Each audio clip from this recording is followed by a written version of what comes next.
Hola a todos, yo soy Laura González, soy una de las coordinadoras de la comunidad de altruismo eficaz hispanohablante, entre otras ocupaciones. Y yo llegué al altruismo eficaz, de hecho, hace algo más de una década a través de la comunidad racionalista. El movimiento racionalista y el movimiento del altruismo eficaz son dos cosas separadas, pero hay una parte de intersección importante. Y de hecho, en mi opinión, hay determinadas herramientas y conceptos de la racionalidad que son fundamentales para una persona que quiera tomarse en serio las ideas del altruismo eficaz y ponerlas en práctica en sus vidas. Entonces, ese es el contexto de esta charla. Y quería sobre todo presentar dos cosas. Por una parte, un determinado tipo de mentalidad que creo que es importante cultivar y por otra parte, determinadas herramientas o hábitos mentales que van ligados a esa mentalidad. Entonces, otra cosa a la que quiero advertiros es que he intentado priorizar la amplitud sobre la profundidad, porque la profundidad que puedes tener en 30 minutos ya de por sí es mínima, así que de perdidos al río. El contenido en sí mismo de la charla, lamento decir esto, pero no os va a servir de nada. Quiero plantearlo más como una brújula que os indica una dirección para moveros. O sea, pensad en una charla sobre cómo correr y por qué correr es bueno para la salud y os explican cómo mover los pies y cómo respirar y cómo hacer estiramientos y al final todo eso es inútil si no vas y corres, porque a correr se aprende corriendo. Entonces, esta es un poco la idea. Quiero daros algunas herramientas y algunas indicaciones y algunas de ellas no serán útiles y otras sí. Entonces, espero que toméis aquello que os puede ser de ayuda y que lo practiquéis, lo modifiquéis e intentéis implementarlo en vuestras vidas en la medida en la que tenga sentido, ¿no? Y dicho esto, ¿qué es esto de la racionalidad? Cuando hablamos de racionalidad, tenemos dos tipos, por así decirlo. Por una parte está la racionalidad epistémica, que tiene que ver con nuestro modelo del mundo, tiene que ver con tener creencias que se corresponden con la realidad. A veces usamos la metáfora del mapa y el territorio, tener un mapa que es correcto, que verdaderamente refleja el territorio. Y esto tiene que ver con preguntas como ¿por qué crees lo que crees? ¿Cómo has llegado a esta conclusión? ¿Qué piensas que es verdadero y cómo has llegado a pensar que eso es verdadero? Y por otra parte tenemos la racionalidad instrumental, que tiene que ver con conseguir tus objetivos. Dependiendo de tus valores y de tus principios, se trata de conseguir aquello a lo que aspiras. Y obviamente las dos están relacionadas porque es muy difícil actuar sobre el mundo y tener un efecto en el mundo, el efecto deseado, si no entiendes cómo funciona el mundo, pero también merece la pena separarlas y de hecho yo voy a centrarme en esta sesión sobre todo en la primera. Vale, entonces, ¿qué puede aportar la racionalidad al altruismo eficaz? El altruismo eficaz, como probablemente sabéis, se basa en una pregunta, cómo podemos hacer el máximo bien posible, también si queréis ser modestos, cómo podemos hacer el bien más y mejor. Y esta pregunta tiene un componente empírico, tiene un componente que es valorativo, filosófico. Por ejemplo, si podemos argumentar, podemos debatir sobre qué significa hacer el bien, pero una vez establecemos una definición del bien, por ejemplo, salvar vidas, el que una intervención salve más o menos vidas, o todo lo contrario, es un hecho empírico que puedes observar. Entonces, por ejemplo, si tú tienes una idea de un proyecto para salvar vidas y la argumentación es perfecta, esto obviamente va a funcionar, y lo haces y no funciona, pues no ha funcionado. No puedes discutir con la realidad, puedes, pero vas a perder. Al final, no importa lo inteligente que fuera el argumento, no importa tus sentimientos, no importa nada más que el hecho de lo que puedes observar y que caiga en una dirección o en otra.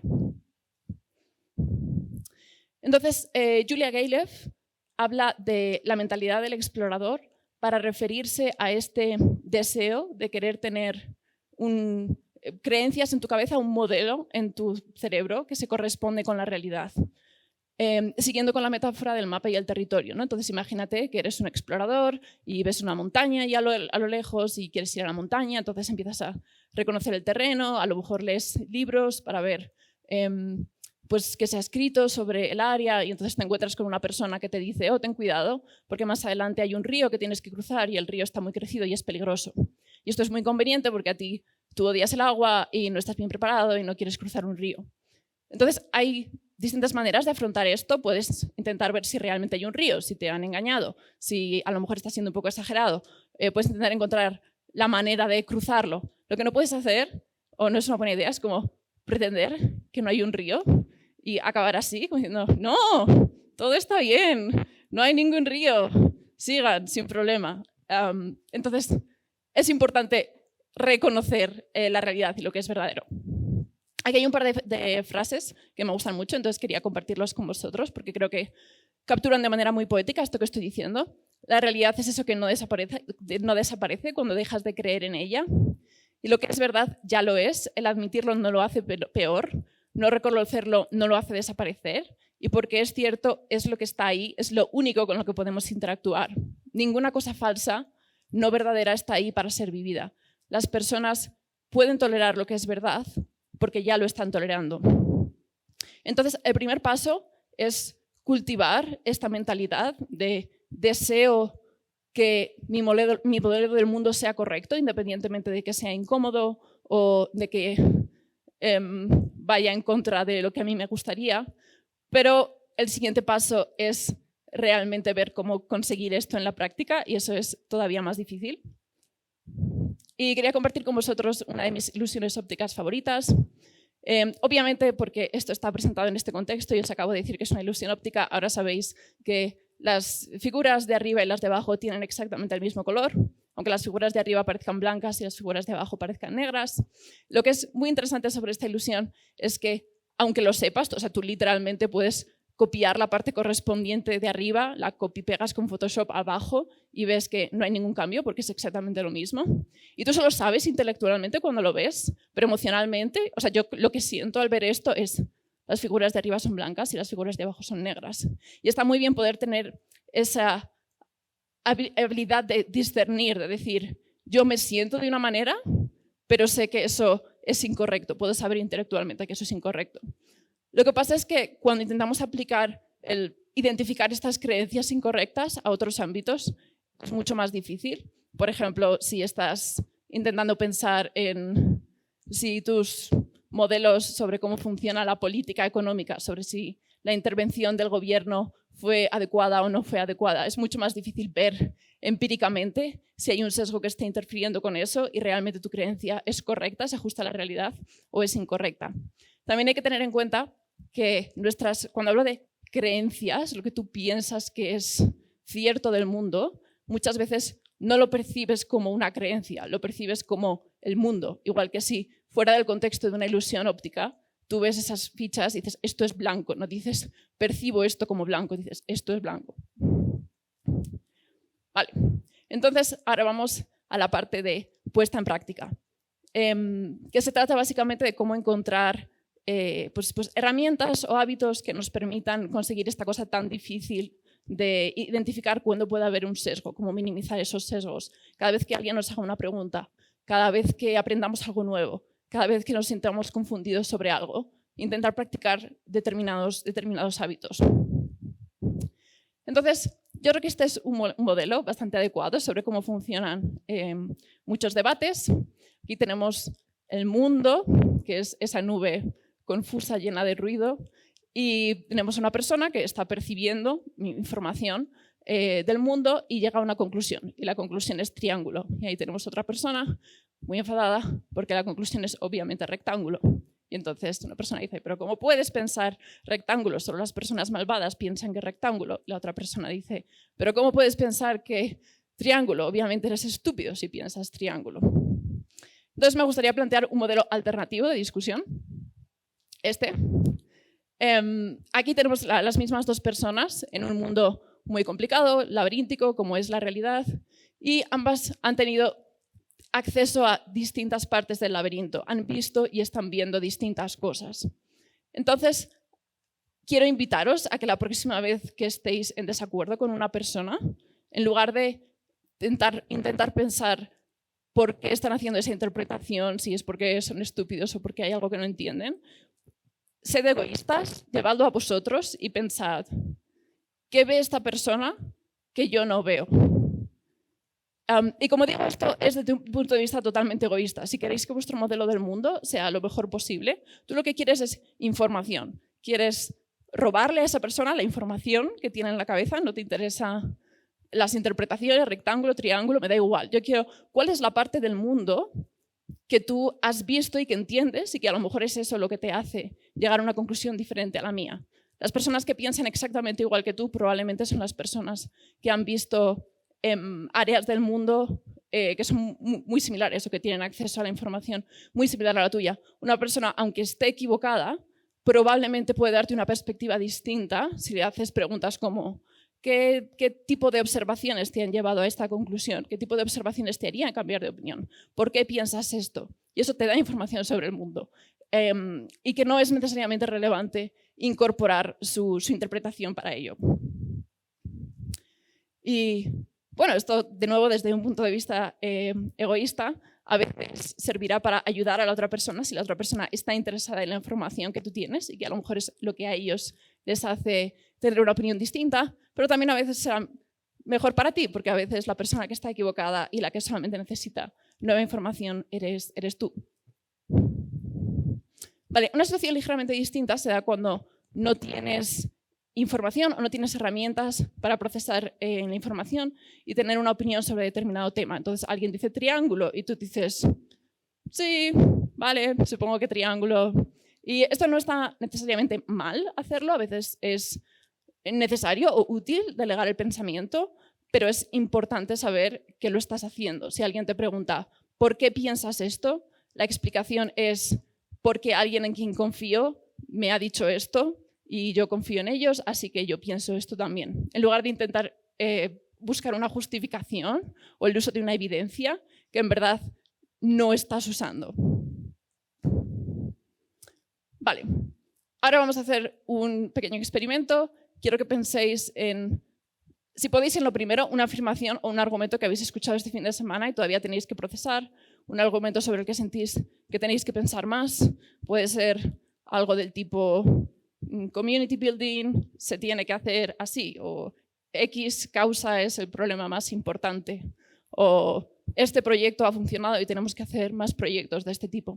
Si tenéis algo así que hayáis escuchado ayer o hoy, fantástico. Si no, pensad simplemente en algo que creéis, pero a lo mejor no estáis 100% seguros, algo de lo que estáis razonablemente convencidos, sabiendo que igual pues sí que podéis estar equivocados.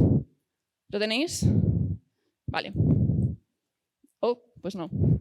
Entonces ahora quiero que os pongáis en parejas, como veáis, y le expliquéis esta cosa a vuestro compañero. Os voy a dar como 1 minuto a cada uno, así que sed concisos. En total 2 minutos. Os voy a avisar cuando cambiamos. Primero uno explica lo que entiende del argumento, esto es lo que he entendido yo de cómo funciona esta cosa y por qué creo que es así, y luego cambiamos. ¿Ok? Voy a poner el cronómetro.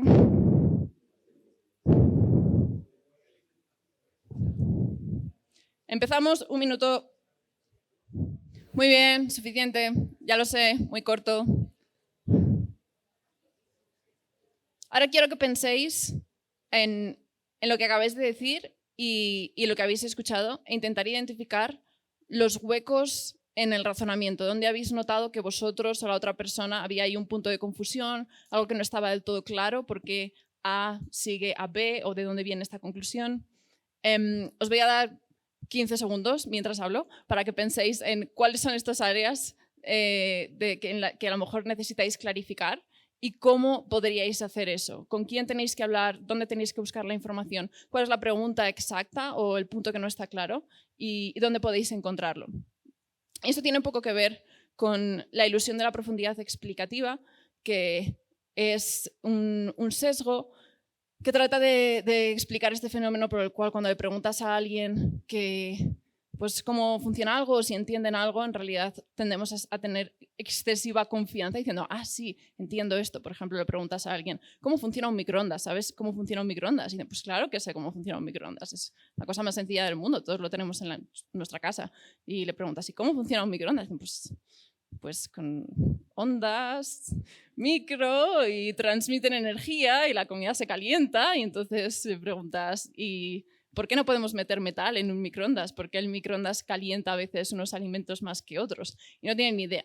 Entonces es importante vosotros mismos identificar dónde están estas áreas de confusión que a veces están escondidas si no pensáis explícitamente en ellas. Entonces, siempre tened en cuenta por qué creéis que es cierto aquello que crees que es cierto, qué sabes y cómo lo sabes, de dónde viene esa convicción, ese conocimiento, y qué es lo que no sabes y cómo podrías saberlo. ¿Dónde están los huecos que estás intentando ignorar? Y decir como, no, todo está bien.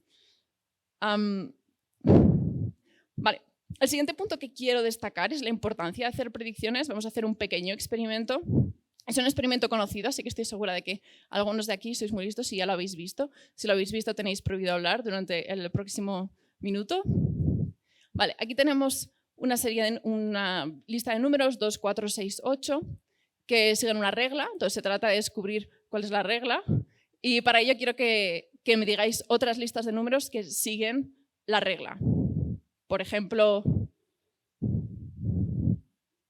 10, 12, 14, 16. Ese sigue la regla. Muy bien. ¿Otro más? 13. ¿Algo más?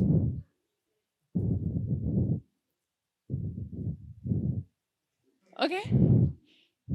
¿Alguien más? 3, 6, 9. ¿Cómo que otra diferente?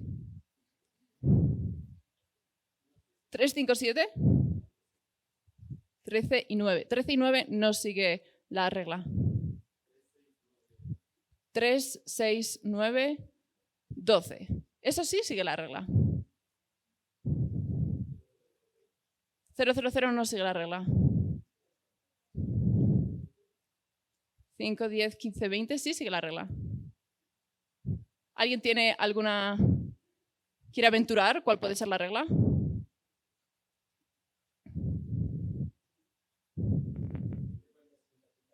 Sí.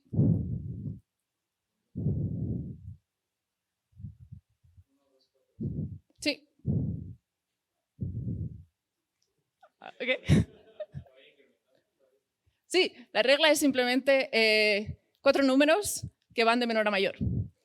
Entonces, el experimento lo que vino a demostrar es el sesgo de confirmación y hace referencia a la tendencia que tenemos a confirmar nuestras hipótesis. Entonces, lo que pasa normalmente cuando dices 2, 4, 6, 8 y pides más ejemplos que cumplen con la regla, todo el mundo se va a una hipótesis que parece la más obvia, una serie aritmética de números naturales de diferencia 2, 2, 4, 6, 8, 10, 12 y intentan probar más de eso, pero la cosa está en que si tú tienes una hipótesis y quieres probar esa hipótesis, necesitas considerar las hipótesis alternativas. Entonces, por ejemplo, a lo mejor piensas, ¿estos son los números pares o también son los números impares? Y entonces pruebas con 1, 3, 5, 7, etc. A lo mejor también se incluyen los números negativos. A lo mejor está limitado a los números tienen que ser menores de 50, etc.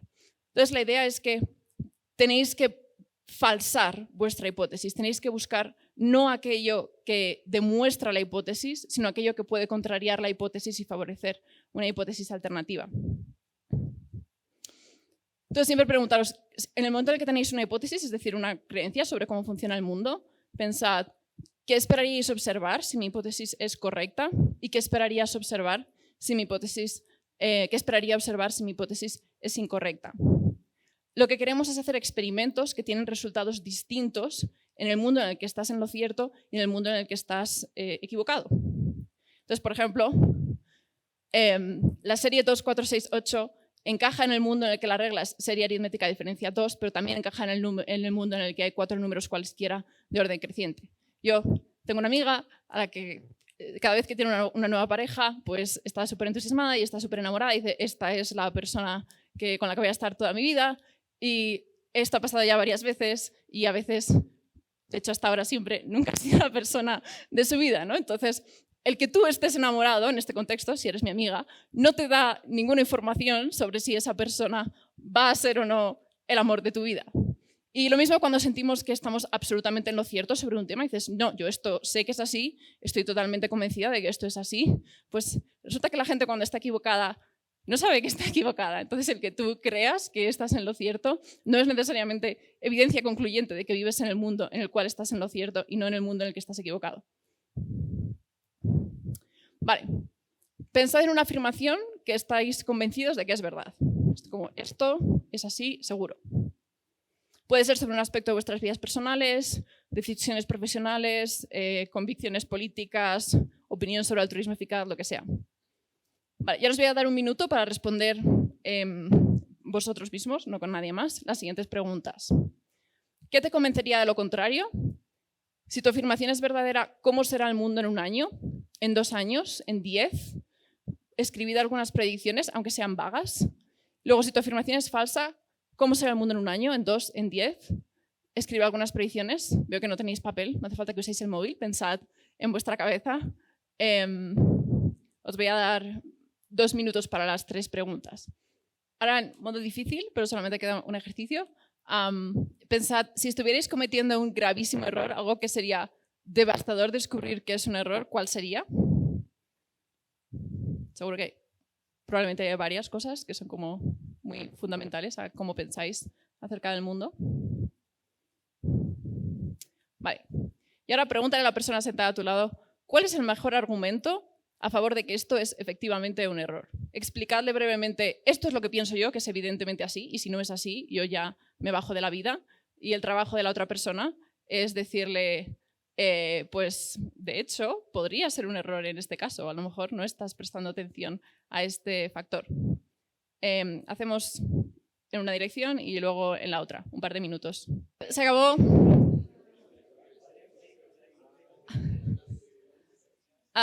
Espero que no haya sido muy traumático.